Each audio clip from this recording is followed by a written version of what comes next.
dear student, in today's lecture we are going to study partnership firm. First of all, before starting this video, I just would like to say you that if you still not watch the first and second video, which is very interesting and very important uh, as per your exam purpose. First is the sole proprietorship and second is the joint Hindu family.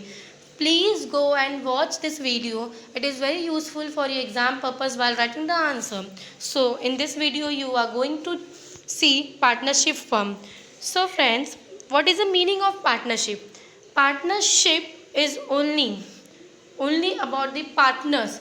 Partnership means, in this video we are going with the meanings of partnership, types of partnership, then partnership के types, फिर हम देखेंगे feature of partnership, फिर merit demerit of partnership, फिर dissolution देखेंगे। Dissolution मतलब अगर partnership जो फर्म है वो बंद हो रहा है तो वो डिसोल्यूशन होता है, तो डिसोल्यूशन ऑफ पार्टनरशिप। तो first of all we are going to do with meaning of partnership. Partnership के मीनिंग्स पहले देख लेते हैं। पार्टनरशिप क्या है? पहली बात तो पार्टनर्स क्या होता है? पार्टनर्स उसको कहते हैं जैसे वन पर्सन और more than one person, one और टू पर्सन मेक एसोसिएशन, और एक से ज़्यादा अगर बंदे एक साथ तय कर लेते हैं कि मुझे इस चीज़ का बिजनेस करना है और वो अगर ग्रुप में बिजनेस कर रहे हैं तो वो पार्टनर्स हो जाते हैं, तो वो उनके अंदर जो एग्रीमेंट बनता है वो पार्टनरशिप हो जाता है, इसलिए इसको कहा जाता है partnership firm. Partnership is an association of a person who agree to combine their financial resources, managerial abilities to run a business and share the profit in the agreed ratio। अब partnership क्या होता है? Partnership मतलब अगर जो partners ग्रुपली जो business conduct करते हैं तो वो बिजनेस को पार्टनरशिप कहा जाता है, और पार्टनरशिप में एग्रीमेंट बना जाता है जिसको वो डीड बोलते हैं, एग्रीमेंट को डीड बोलते हैं। तो पार्टनरशिप डीड में लिखा हुआ रहता है किस हिसाब से हम लोग रेशियो बांटेंगे, कितनी प्रॉफिट बांटना है, कितनी शेयर्स, कितनी रिस्क किया, कितने लॉसेस हम लोग को बेयर करना है। तो सर्टन की definition contain in the Indian partnership act 1932। हर एक चीज़ के लिए लॉ बना है, हर एक चीज़ के लिए कानून बना है। तो दोस्तों पार्टनरशिप फर्म के लिए भी एक स्पेशल कानून बना है हमारे इंडिया में, which is Indian partnership act 1932। तो अब बहुत प्रकार के पार्टनरशिप होते हैं, जैसे 3 टाइप के होते हैं basically. There are very important in India is 3 types of partnership. First, partnership at will. Second, particular partnership. Third, partnership for a fixed duration. First of all we are going to first partnership at will. अब partnership at will क्या होता है, इसके meanings क्या होता है, और ये ऐसे कौन से पार्टनरशिप फॉर्म है? तो देखो, partnership at a will is a such a partnership exit on the will of the partner. अब ये विल क्या होता है? विल को हिंदी में कहा जाता है वसीहत। प्रॉपर्टी, जो प्रॉपर्टी कहा जाता है उसको वसीहत या विल कह दो। That is, it can be brought to end whenever any partner give notice his intention to do so। अगर पार्टनरशिप अगर हमको करना है तो हम प्रॉपर्टी से भी कर सकते हैं, हम वसीहत से भी कर सकते हैं। नोटिस अगर किसी एक पार्टनर को हमने दिया तो वो हो जाएगा partnership at will. Second types of partner में particular partner. When partnership is a form to do a particular business as for the particular period. अब जैसे फॉर एग्जांपल, इसके लिए एकदम सिंपल से एग्जांपल लेंगे हम लोग, कुछ टफ वे में जाना नहीं है, हम इजीली हर चीज़ को समझने की कोशिश करेंगे। तो पर्टिकुलर पार्टनरशिप वो होता है जो पर्टिकुलर चीज़ के लिए जो हमारा टारगेट है, कि जैसे फॉर एग्जाम्पल अभी सीज़न चल रहा है और मैंगो सीजन चल रहा है, हमको मैंगो बेचना है, तो पर्टिकुलर फिक्स पीरियड के लिए हम लोग पार्टनर बने, फिर हम लोग ने मैंगो सेल किया, उसकी जो प्रॉफिट आया हम लोग ने एक दूसरे में बांट दिया। तो पर्टिकुलर टाइम के लिए हम लोग ने वो बिज़नेस कंडक्ट किया और पर्टिकुलर चीज़ के लिए। तो एग्जाम्पल पे देख लो, partnership for the work on the production of film. जैसे कोई फिल्म बन रही है तो जैसे शकुंतला देवी, जैसे बहुत सारी फिल्म्स हैं, पद्मावती, जो पद्मावती फिल्म्स जो बना हुआ है दीपिका पादुकोण ने बनाया, तो जो एग्रीमेंट साइन किया उसने होगा, तो वो एग्रीमेंट का कब साइन किया होगा, जब तक फिल्म नहीं बन जाता, जब तक पूरी कंप्लीट नहीं हो जाती, तब तक वो काम करेगी उस फिल्म में, वो एक्टिंग करेगी। तो एक पर्टिकुलर चीज़ और पर्टिकुलर फिक्स पीरियड के लिए हम लोग वो पार्टनरशिप बनाते हैं, तो इसके लिए particular partnership. And the last is partnership for the fix duration. अब फिक्स ड्यूरेशन कैसे, मैंने बोल दिया ये बिजनेस मुझे बस 2 साल के लिए करना है या 6 साल के लिए, 10 साल के लिए, उसके आगे नहीं, तो वो एग्रीमेंट में ये मौजूद रहेगा कि such a partnership is for the fix period of time, says 2 year, 5 year और any other duration. This is the quick revision में देख लेते हैं। 3 प्रकार के पार्टनरशिप होते हैं, partnership at will, particular partnership, partnership for the fix duration, partnership for the fixed duration. So we are going then feature. Basically I have seen in the first second video, in the throughout video, about how to write in your exam, how to present your answer in your paper. So in this question that will be asked, examiner will be asking you about the feature of partner, merit of partners, partnership and demerit of partnership. But the chances will be there for the types of partner also. But the types of partners I will be giving you, or this video will be coming out soon about the types of partner. So don't worry about the types of partner. There is the full information about and detailed information and a very easy manner about the types of partner. But first we have to focus with the features, merit and demerit. And the last topic is dissolution of the partnership. So first feature, has 2 or more member, lawful business, risk bearing and the sharing of profit, mutual agency and unlimited liability, restriction on the transfer of share, agreement. अब ये सारे head point को हमको clear out करना है कि ये head point कहना क्या चाहता है। तो ये हेड पॉइंट क्लियर आउट करने से पहले मैं आपको बता दूं, ये क्वेश्चन हमेशा से 5 मार्क्स के लिए आ सकता है और आपको मिनिमम 5 to 6 पॉइंट लिखना ही है, अनिवार्य है, नेसेसरी है, इंपॉर्टेंट है, एसेंशियल, जो तुमको बोलना है वो बोल लो, इंपॉर्टेंट है। और अगर 10 मार्क्स के लिए आ गया मे बी, तो 10 मार्क्स के लिए तुमको कम से कम 9 to 10 पॉइंट्स, अगर तुम 9 to 10 पॉइंट्स लिख रहे हो तो तुमको जाके 10 में से 10 आउट ऑफ में से 9.5 या 8 मार्क्स मिल सकता है। नहीं तो अगर हेड पॉइंट्स या पॉइंट्स नहीं लिखे तो तुमको मार्क्स नहीं मिलेगा। सो वैलिड मार्क्स के लिए valid point and valid reason के हिसाब से लिखना है। सो फीचर्स ऑफ पार्टनर में 1 by 1 I will be explaining you. जैसे कि मैंने आपको कहा कि पार्टनरशिप में 1 या 2 मेंबर्स होते हैं, पार्टनरशिप में 1 या मोर देन 2 मेंबर्स होते हैं पार्टनरशिप में। So second is lawful business. Lawful business इसलिए कहा गया है, partnership is association of person who agree to combine their financial resources and manager ability to run a business. So it is a legal status. Partnership has a legal status because partnership is registered under the Partnership Act 1932, इसलिए इसको कहा जाता है lawful business. But दोस्तों आपको बताना चाहती हूँ, very important, partnership is not mandatory to registration, for the registration. Risk, third is risk bearing and the sharing profit. Up risk bearing, unlike the sole proprietor organization, the risk of partnership business are the shared by the partner on the predetermined basis. This encourages the partners to undertake the risky but profitable business activity. अब जैसे sole proprietor को सारा risk himself, उसको खुद को individually bear करना पड़ता है, but in the case of partnership there is a advantages for the partners, also for the all the partners about the risk, because partnership के जितने भी रिस्क होते हैं रेशो के हिसाब से उनको बेयर करना पड़ता है और इसी की वजह से मोटिवेशन मिलता है पार्टनर्स को और ये हमेशा प्रॉफिटेबल बिजनेस कहा जाता है। Mutual agency it means partnership में बहुत गुड रिलेशनशिप होते हैं और गुड रिलेशनशिप की वजह से उनको goodwill arise, they can easily arise goodwill in the market. Unlimited liability, very important, the partners are suffering for unlimited liability if अगर उनके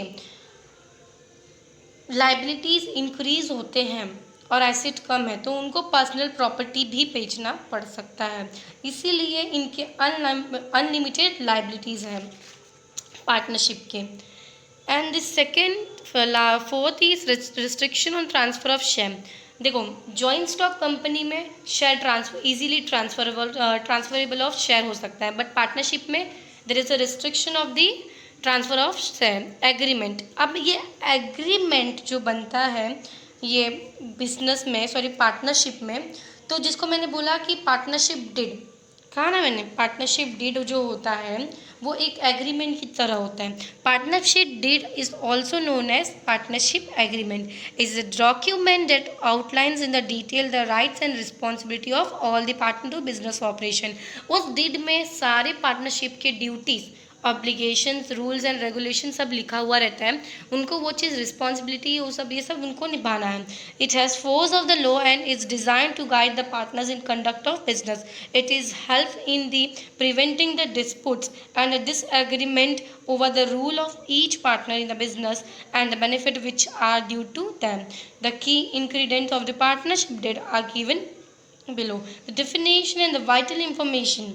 This partnership deed normally carries the name of business. अब जैसे कि एक basic information या एक general knowledge के हिसाब से कह दूं कि पार्टनरशिप डीड में क्या क्या कंटेन, मतलब क्या क्या उसके अंदर रहता है, तो उस हिसाब से पार्टनरशिप में द बिजनेस का नाम, the name of business, the address of its principal place of business, मतलब रजिस्टर ऑफिस का address, and the short summary of the nature of business partnership intend to operate. अब ये उसमें short में क्या है कि क्या बिजनेस में कंडक्ट कर रहा और रेशियो, इक्वल रेशियो सबकी, इन्वेस्टमेंट, अकाउंटिंग, ये सारी चीज़ पार्टनरशिप डिड में होता है। और डिसोल्यूशन करना हो तो भी पार्टनरशिप में, duties, power, obligation of partners, कितना विड्रॉल कर सकते हैं पार्टनरशिप में से, और कितना उसमें से रिस्क कितना बेयर करना है, कितना प्रॉफिट इक्वल रेशियो है या कौन से रेशियो के हिसाब से हम लोग ने किया, वो सब एग्रीमेंट में लिखा था और वो एग्रीमेंट को कहा जाता है पार्टनरशिप डिड। अब आते हैं हम merits of partnership. Easy of formation. Easy formation इसलिए कहा गया है, and closure. The partnership is very easy to form. All it that is required is an agreement among the partners. Even in the expenses to be incurred for the registration are not much. अब मैंने जैसे बोला, registration is not a mandatory for your partnership, for being a partnership firm. So it is very easy to form the business, too is very easy to conduct, and the closure is a dissolution, very easy to wind up the business. Large financial resources. A partnership commands more financial resources compared to sole proprietor. Basically, very simple, and you have seen that the sole proprietor himself manage, own the business, but in the partnership very easily we can finance the whole business or manage by itself, by the partners. This helps in expanding the business and earning more profit, और इसकी वजह से profit भी हमको मिलेगा, ज़्यादा growth भी होगा, एक्सपांशन भी होगा।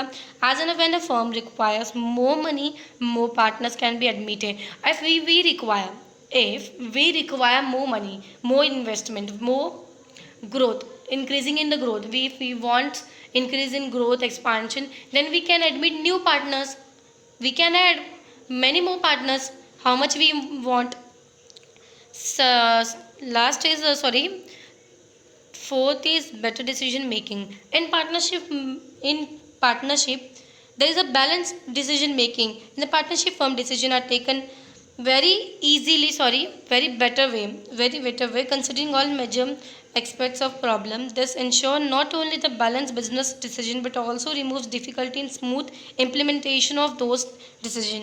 अगर कुछ ups and downs हो रहे business में, तो we can take a very serious and very easy decision by all the partner. And the last is fifth is sharing of risk. Sharing of risk is a very important up to a merit of the partnership. Merit. Unlike sole proprietor organization, the risk of partnership business are shared by the partners on the predetermined basis. This encourages the partner to undertake risky but the profitable business activity. Secrecy. A business secrecy is maintained in the partnership. Flexibility. There is a more flexibility in the partnership as compared to sole proprietorship, as compared to joint into family, because the partnership is firm is only easy to form and only managed by all the partners and owned by all the partners. Affairs of business are conducted by every partners and the equal ratio. This ways to motivate the partnership to conduct or expand the business in anywhere. Impact of unlimited liability, हाँ, impact of unlimited liability का मतलब होता है कि unlimited liability अगर डेब्ट या creditor के, अगर हमारे क्रेडिटर इंक्रीज हो रहे हैं तो जो अनलिमिटेड लाइबिलिटी जो पार्टनर्स के हैं, अगर डेब्ट होते हैं तो सारे पार्टनर्स इक्वली जिस हिसाब से पार्टनरशिप डिड में रेशियो दिया गया है उस हिसाब से बेयर करेंगे इंटरेस्ट को. And now we are going through demerits of partnership. Less capital as compare to company. हाँ, कंपनी के हिसाब से, कंपनी से कंपेयर करें तो यहाँ पे कैपिटल लेस होता है, बट अगर sole proprietor joint into family से कंपेयर करें तो यहाँ पे कैपिटल ज़्यादा होता है, more capital. But this is the very important और limitation of partnership, less capital as compare to company. So because company is very large and the partnership is little small as compared to company. Unlimited liability, because of unlimited liability partners are suffering more about the debt and sometime it must be attached the personal property of partners. And also in the difficulty in expansion, it's difficulty for the partnership to undertake the modernization of expansion of its operation. This is because of inability to arise the advocate fund for this limited membership restricted to 20 and limited person resources do not permit the large amount of capital to be raised the partner, therefore the large scale business cannot be generally organized. इसकी वजह से large scale organized नहीं कर सकते हैं. Conflict between the partner, the mutual understanding or the mutual consent about the partner at sometime conflict between them, so this may causes partnership business does not enjoy much confidence of the bank and the financial institutions. Therefore, the disharmony in the partnership, this since the decision are taken in Malaysia, it's taken very strictly. It is essential that the all partners reconcile their views of common goods for the organization. But they may raise situation when some partner may adopt rigid attitude and make it impossible to arrive a commonly agreed decision. मतलब in case होता है, for example in the Hindi I will explain you. जैसे कि 10 या 20 partners हैं, उसमें से 15 partners ने मान लिया है, एग्रीड है, येस है कि हाँ ये काम करना है, डिसीजन पक्का है, बट कुछ लोग नहीं मान रहे, जिसकी वजह से डिस्प्यूट कंसर्न होता है, कॉन्फ्लिक्ट होता है, slow decision making one and the same. Because of this we are going very slowly and the business are decreasing level. Non transferable of interest, हम अपना इंटरेस्ट किसी को ट्रांसफ़र नहीं कर सकते हैं, यहाँ पे स्ट्रिक्टली ट्रांसफरेबल ऑफ शेयर है. So basically there is a non transferability of interest. And the uncertain life of the firm, uncertain of existence भी कहा जा सकता है. The existence of partnership firm is a very uncertain. The retirement that bankruptcy or insolvencies or instance any partner can be put an end to partnership further the partnership business came to be closed.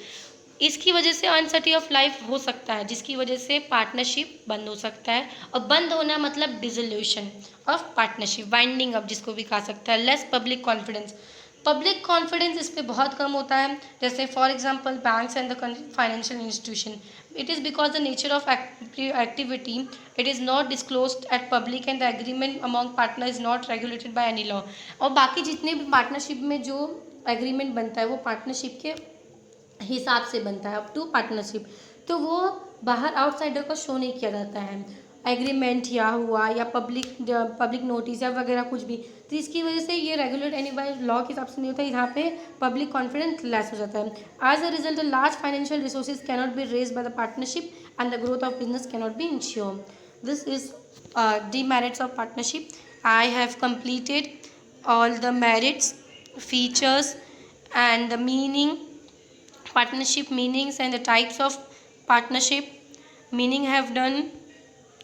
And last is nothing but very important for the study purpose, and very smallly I will be explaining you dissolution of partnership. There is a no much in detail require. So dissolution of partnership meaning क्या कहता है? Dissolution of partnership means discontinuance of relation between the partner. जब partners में mutual understanding नहीं होती है या किसी बजाय डेथ हो जाती है, खुदा ना खास्ता किसी का डेथ हो जाता है, बैंकक्रप्टीज हो जाता है, तो ये जो बैंकक्रप्ट बोलते हैं ये सब अगर हो जाता है, ये केसेस हो जाता है, तो वहाँ चांसेस ज़्यादा बन जाते हैं 90% डिसोल्यूशन ऑफ पार्टनरशिप. तो dissolution of partnership deed should also describe the method by which the partnership and the business will be dissolve. वो पार्टनरशिप डीड में ये मौजूद होना चाहिए कि मैं कैसे इसको डिजॉल्व करूँगा. ठीक है. If desire and how the account amount the partner would be settle at the termination of the business. This is the all about the dissolution. As in all business contract, a partnership deed must provide for the means of attribution of disputes. The main goal of deed is to avoid expensive litigation over the detail and have not been fully worked out in the signed agreement. इसलिए partnership deed बनाया जाता है. It is a very important. एक basic important points बोलना चाहती हूँ एक quick reason के हिसाब से कि पार्टनरशिप में हमेशा से मैं आपको 20 देखो मिनिमम पार्टनरशिप कितना बना सकते हैं वो एक बार कंफर्म कर देती हूँ. 20 से अपनी होना चाहिए. And the partnership firm is act under the Indian partnership act 1932. And the third point is there is a 3 types of partnership firm. And fourth point is there is a many types of partners in the firm which will be seeing in next video. And the last is features and merits and demerits. And very last point and very important for your knowledge purpose is partnership firm is not required, it's not mandatory for the registration under the Partnership Act 1932. So friends, I assure you that this video makes you very helpful for while writing the answer or while analyzing anything about the partnership and for the career purpose and also for the knowledge purpose. So I hope you are liking my video, and all past video also you have done about this and you have seen about my last video also. If you still not watch my last video, go to my channel and subscribe and like and press the bell icon for the more update and watch Sole Proprietor and Joint Hindu Family. So thank you for watching my video. Share my video with your new friends.